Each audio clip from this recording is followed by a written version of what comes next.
पारे हशरे तुम्हारी सुपारिश भी ने तुम्हारी सुपारिश भी ने केमने हब पार कबरे हशरे কি হবে আমার কবরে হাসরে কি হবে আমার তুমি তো দিয়েছো দেখিয়ে আলোর পথ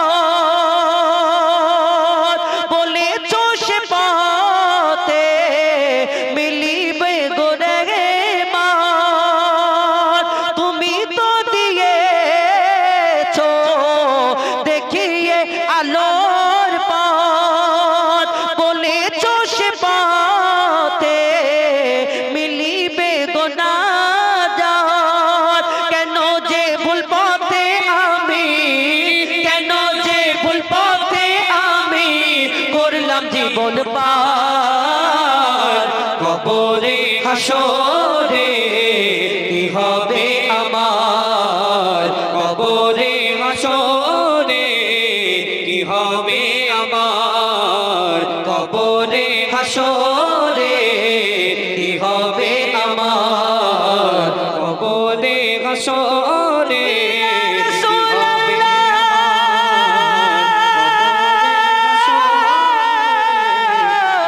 ইয়া রাসূলুল্লাহ ইয়া রাসূলুল্লাহ শোন শোন রে এই জীবন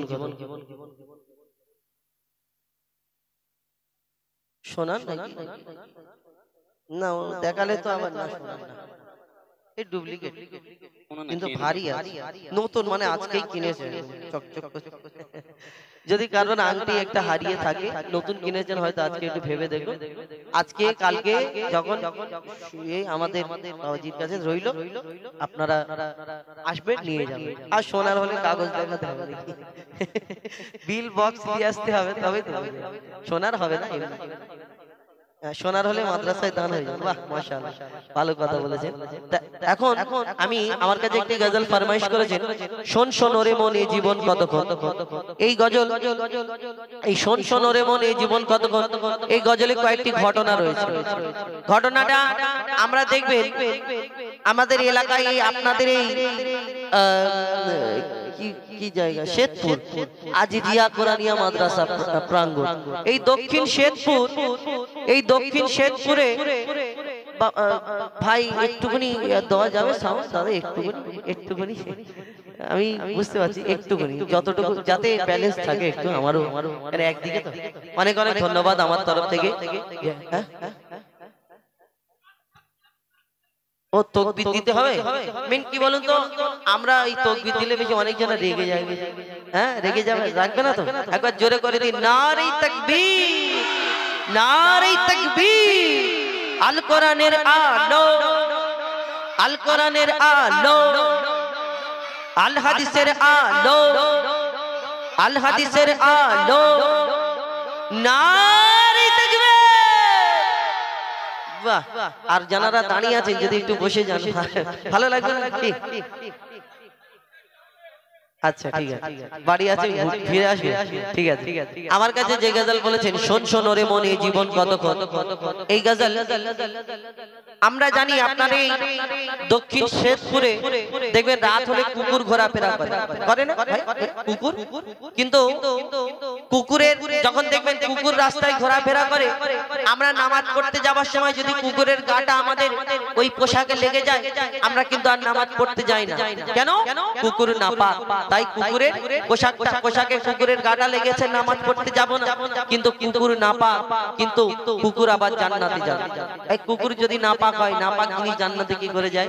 কোরআন শরীফে আল্লাহ সেই কুকুরের কথা ভাবছেন যে আপনাদের এই দক্ষিণ শেরপুরে যে কুকুর ঘোরাফেরা করে এরা কুকুর, কোন কুকুর জান্নাতে যাবে? কোরআন শরীফের মধ্যে আল্লাহ উল্লেখ করলেন এই কুকুরের কথা। এবং এই গজলটায় আছে আরো একটি কথা, আমরা জানি এখন মুসলমানদের প্রতি অত্যাচার হচ্ছে। ওই কেউ বলছে কোরআন ছেড়ে দাও, কলমা ছেড়ে দাও, আর কেউ কেউ বলছে এইটা বলো ওইটা বলো। কিন্তু এই দুনিয়াতে একটা দিন এমন আসবে শুধু ইসলাম, শুধু কলমাওয়ালা, কোরআনওয়ালা, টুপিওয়ালা, দাড়িওয়ালা মুসলমান শুধু ভর্তি থাকবে এই দুনিয়াতে। কবে? ইমাম মাহদী আসবে, ঈসা আলাইহিস সালাম দুনিয়ার মধ্যে আসবে, এটা সবাই জানে। কিন্তু ঈসা আলাইহিস সালাম যখন দুনিয়ার মধ্যে আসবে সবাই মুসলমান হবে। কিন্তু কোনোদিন ভেবেছেন যে ঈসা নবী যে একা তো আসবে? আল্লাহ কি ঈসা নবীর সঙ্গ পঙ্গ দিয়ে পাঠাবে? না, তিনি আসবেন কোথায় এসে নামবেন? আপনাদের শেরপুর না আমাদের মিডিয়াপুর। এবং তার হাতে কি থাকবে? এখন তো ডিজিটাল যুগ, গুলি টেনে দেবার, আগে তলবার ঢাল অনেক ছিল। কিন্তু ওই ঈসা আলাইহিস সালাম আল্লাহ তাকে দুনিয়াতে পাঠাবে, আল্লাহ তোপ দিয়ে পাঠাবে যে কলমা পড়ো নাই তোপ মেরে দেবো? না, ঈসা আলাইহিস সালামের হাতে কি আল্লাহ দিয়ে পাঠাবেন? সবাই মুসলমান হবে। তো সেই সম্পর্কে কবি ছন্দের মাধ্যমে অতি মূল্যবান কথা লিখছে। দেখুন এই গজলে অনেক কটা, টোটাল 7টা ঘটনা আছে, আমি বেশি বলবো না, দুটো একটি তুলে ধরবো। তো সর্বপ্রথম কবি নিজের মনকে উদ্দেশ্য করে বলছে। আমি তখন বললাম আমি লোকের দিকে আঙুল তুলে 3টে আঙুল আমার দিকে, তো আমি নিজেকে উদ্দেশ্য করে, আমার কবি নিজেকে উদ্দেশ্য করে কি বলছে দেখুন অতি মূল্যবান কথায়। শোন শোন ওরে মন, এ জীবন কতক্ষণ, কিছুক্ষণ পরে তোর কাফন দাফন। শোন শোন ওরে মন, এ জীবন কতক্ষণ, কিছুক্ষণ পরে তোর কাফন দাফন। মালিকুল মউত হবে হাজিরি এখন, দেখো ছেড়ে রূহ উড়ে যাবে রে তখন। আহা শোন শোন ওরে মন, আহা শোন শোন ওরে মন, এ জীবন কতক্ষণ, কিছুক্ষণ পরে তোর কাফন দাফন। মালিকুল মউত হবে হাজিরি এখন, দেখো ছেড়ে রূহ উড়ে যাবে রে তখন। আহা শোন শোন ওরে মন। এই দুনিয়া ছেড়ে সকলকে চলে যেতে হবে। এই দুনিয়াতে কে আমরা মনে করি খালি হাতে এসেছি বাপ, আর খালি হাতে চলে যাব অত সহজ? খালি হাতে এসেছো বটে, খালি হাতে তুমি যাবে? লোকের প্রতি অত্যাচার করলে, জোর জুলুম করলে, লোকের জমির আল কেটে একটু জমি বাড়িয়ে নিলে, আর লোককে কাজ করিয়ে পয়সা দিলে না, আর তুমি খালি হাতে যাবে? খালি হাতে তো এসেছো কাঁদতে কাঁদতে, কিন্তু এই দুনিয়াতে যখন চলে যাবে, বিদায় নেবে, তুমি খালি হাতে যাবে না, সেই হাত আমরা দেখতে পাবো না। হাতে ভর্তি করে কি নিয়ে যাবে? কবি ছন্দের মাধ্যমে সেই সম্পর্কে লিখছে। দেখো মায়া ভরা এই দুনিয়াতে কে ছিল চিরকাল হায়াতে, কে ছিল চিরকাল হায়াতে। নবী হোক আর বাদশাহ উজির, বিদায় নিয়েছে খালি হাতে, সব বিদায় নিয়েছে খালি হাতে। নেকি গুনাহ আর পাওনা দেনা, নেকি গুনাহ আর পাওনা দেনা, নেকি গুনাহ আর পাওনা দেনা যাবে শুধু তোমার সাথে। কবরে আধারে ঘুমাবি যখন, মুনকার নেকির এসে ডাকবে তখন। সওয়াল হবে তোর কঠোর এমন, খাড়া হয়ে যাবে তোর মরাগার লোক। আহা শোন শোন ওরে মন, আহা শোন শোন ওরে মন। জান্নাতে যাবে। সূরা কাহাবের মধ্যে আসহাবে কাহাবের ঘটনা আল্লাহ পাক রব্বুল আলামিন উল্লেখ করেছেন। তাফসীরকারীদের মধ্যে মতভেদ রয়েছে। কোন তাফসীরের মধ্যে তাফসীরকারীরা লিখেছেন যে 7 জন সেখানে আসহাবে কাহাবের লোক ছিল, কেউ কেউ আবার 6 জনকে উল্লেখ করেছেন। কবি একটাকে নির্ধারিত করে লিখছে। দেখো অতি মূল্যবান কথায়, কোন কুকুর জান্নাতে যাবে? যদি কুকুর নাপাক হয় তাহলে কিভাবে যেতে পারে সেই সম্পর্কে আর কি লিখছে। দেখো আসহাবে কাহাবের ঘটনা কেহ জানে আবার কেহ জানে না, কেহ জানে আবার কেহ জানে না। আধার পাহাড়ের একটি গুহায় 6 জন মানুষ আজ জ্যান্ত ঘুমায়, 6 জন মানুষ আজ জ্যান্ত ঘুমায়। তাদের ছিল এক পোষা কুকুর, সে দিত পাহারা রাত দুপুর, দিত পাহারা রাত দুপুর। তারা আছে হায়াতে এই দুনিয়াতে, তারা আছে হায়াতে এই দুনিয়াতে। ঘুম ভাঙবে তাদের কিয়ামতে। নির্জন নিঝুম নিরালা গুহায় 6 জন একসাথে আরামে ঘুমায়। ওয়াদা করেছে খোদা দয়াময়, কুকুর সাথে জান্নাতে তারা যাবে নিশ্চয়। আহা শোন শোন ওরে মন, আহা শোন শোন ওরে মন, এ জীবন কতক্ষণ, কিছুক্ষণ পরে তোর কাফন দাফন, মালিকুল মউত হবে হাজির এখন, দেহ ছেড়ে রূহ উড়ে যাবে রে তখন। আহা শোন শোন ওরে মন। ঈসা আলাইহিস সালাম দুনিয়াতে আসবে, আল্লাহ আবার পাঠাবে আমার নবীর উম্মত করে। তিনি নবী হয়ে আসবেন না, আমার নবীর উম্মত করে আল্লাহ তাআলা এই দুনিয়ার মধ্যে পাঠাবে। ঈসা নবী কোথায় এসে নামবেন, তার হাতে কি থাকবে, সবাই মুসলমান হবে। কবি ছন্দের মাধ্যমে সেই সম্পর্কে আরো কি লিখছে দেখুন। চৌঠা আকাশে ঈসা নবী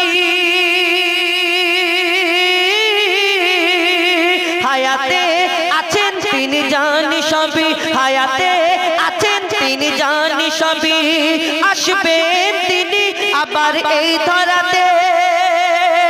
কোথায় আসবেন?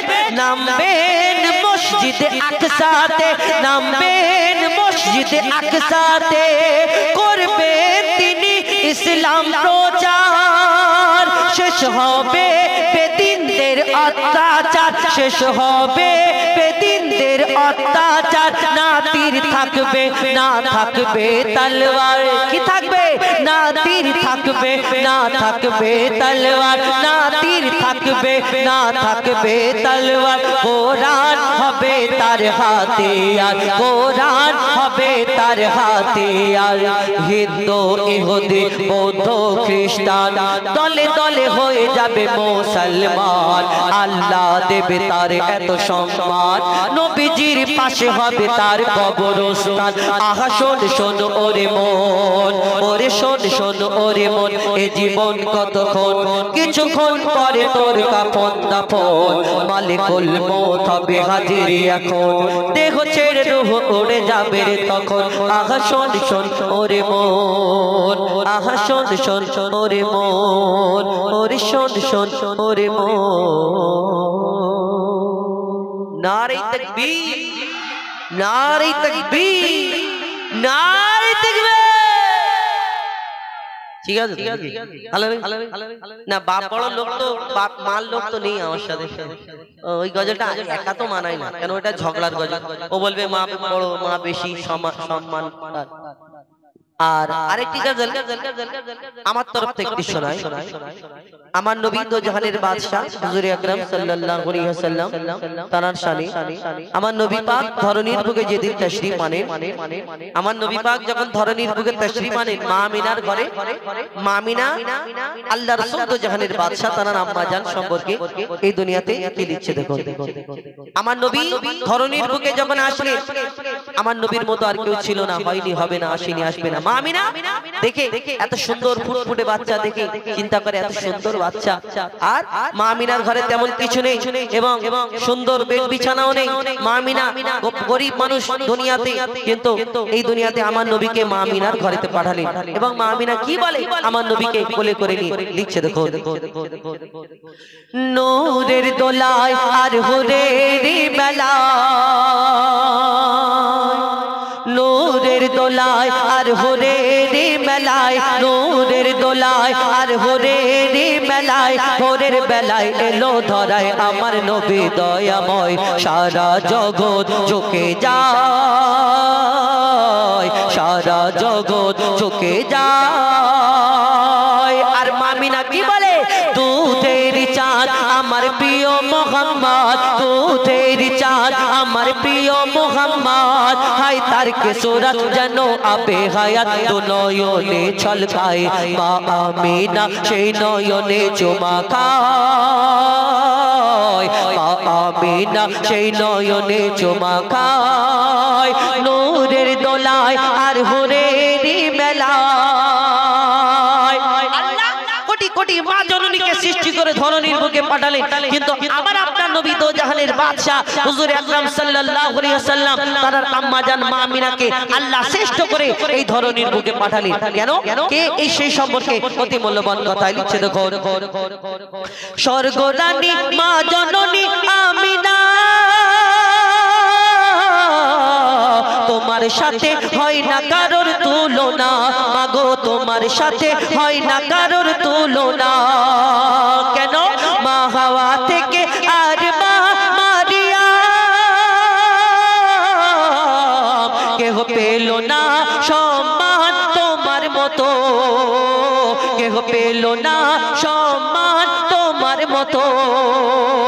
আল্লাহ আর আরশ ছেড়ে কে গর্বে তোমার ঘর করে, আল্লাহ আর আরশ ছেড়ে কে গর্বে তোমার ঘর করে।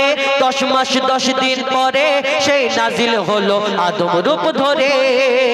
ধন্য আমিনা জননী মোরা তোমার কাছে ঋণী, আল্লাহ তাআলার শ্রেষ্ঠ উপহার খেলে তোমার আঁচলের তলায়। সারা জগৎ ঝুঁকে যায়, সারা জগৎ ঝুঁকে যায়। মা আমিনা আমার নবীকে জন্ম দিয়েছিলেন, কিন্তু তাকে দুধ পান করালেন, লালন পালন করলেন মা হালিমা এই দুনিয়াতে। আর যখন নবী মুহাম্মদ সাল্লাল্লাহু আলাইহি ওয়াসাল্লাম দুনিয়াতে প্রচার হয়ে গেল, মুহাম্মদ আর এই দুনিয়ার শেষ নবী, আর মা হালিমা দুধ পান করিয়েছে এই মুহাম্মদ সাল্লাল্লাহু আলাইহি ওয়াসাল্লামকে। আর মা হালিমা দুধ পান করিয়েছে, মা হালিমার বুকের দুধ খেয়ে আমার নবী বড় হয়েছে। যখন এইটা প্রচার হলো এবং সবাই জানতে পারলো, তখন মা হালিমার ঘরের আশেপাশের লোকজনরা বলে, বলো হালিমা তোমার কাছে দুধ পান করেছে, তোমার কাছে বড় হয়েছে। আর শিশু মুহাম্মদ যখন তোমার কাছে ছিল কি করতো, কি কেমন ছিল, কি বলতো, যখন এই প্রশ্ন করে মা হালিমা কি উত্তর দেয় কবি ছন্দের মাধ্যমে আরো কি লিখছে দেখো। মা হালিমা হাই কি তোমার কিসমত, তোমার বুকে দুধ পিয়েছে মুহাম্মদ, মাগো তোমার বুকে দুধ পিয়েছে মুহাম্মদ। কেমন ছিল বলো, কেমন ছিল বলো শিশু নবী করিম,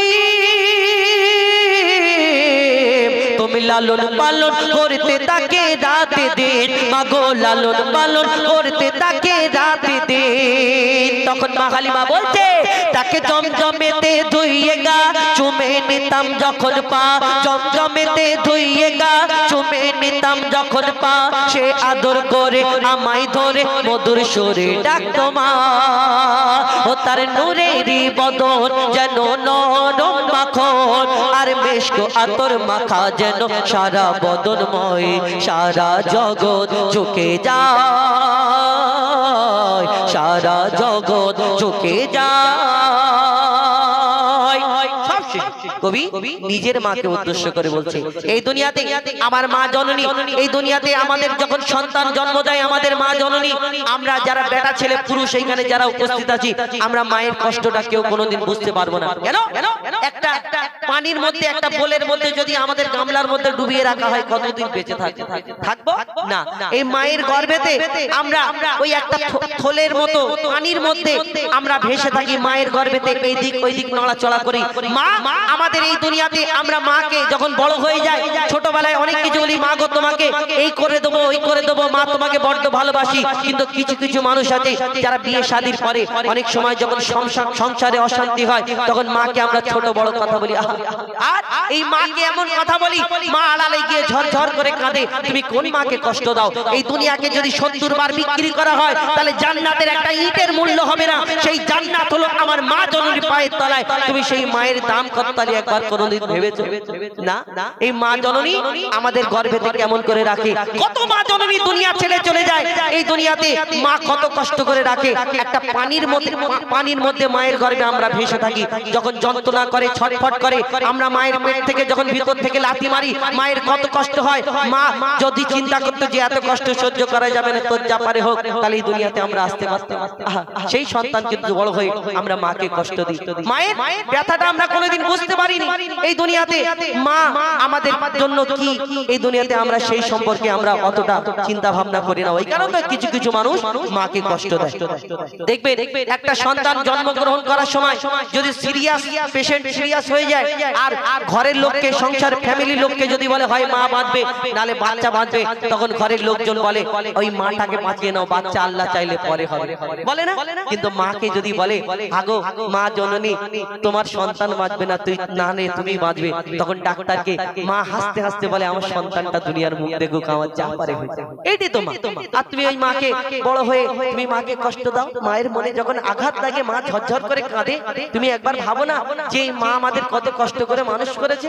ছোটবেলায় যদি তুমি তোমাকে ঠিকঠাক ভাবে লালন পালন না করতে, বড় হয়ে চোর হতে, জুয়াখোর, চুল্লুখোর, মদখোর, এইদর এদর ওদর ঘরে বেড়াতে, তাহলে মা এই দুনিয়াতে এত কষ্ট করে আমাদের লালন পালন করলো, আমরা মায়ের ব্যথাটা বুঝি না। তো শেষ কথায় সেই সম্পর্কে লিখছে দেখো, 7.5 চিল্লা, কতদিন 7.5 চিল্লা ছিলাম মাগো গর্ভে তোমার,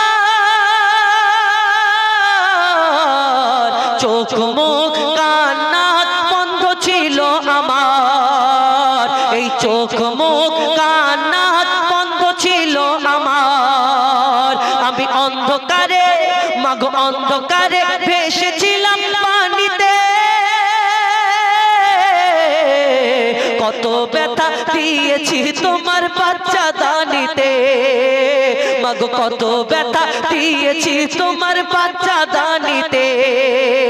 আর মরণ যেন ও মা মরণ যেন ঘনিয়ে এলো যখন জন্ম দিলে, মোর কারণে মাগো কত ব্যথা পেলে, মোর কারণে মাগো কত ব্যথা পেলে। মা হওয়া কি যন্ত্রণা তানবীর কালাম বুঝলো না, মা হওয়া কি যন্ত্রণা অধম হোজাইফা বুঝলো না। যতই থাক না তোমার সোনা দানা, মায়ের দেনা শোধা যাবে না। কেন? ও তোর মায়ের চোখেরই পানি জমজমের থেকেও দামি, ও তোর মায়ের চোখেরই পানি জমজমের থেকেও দামি।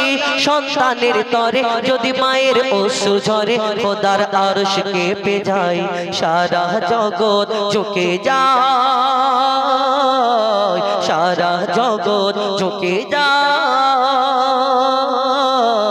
সারা জগৎ ঝুঁকে যায়।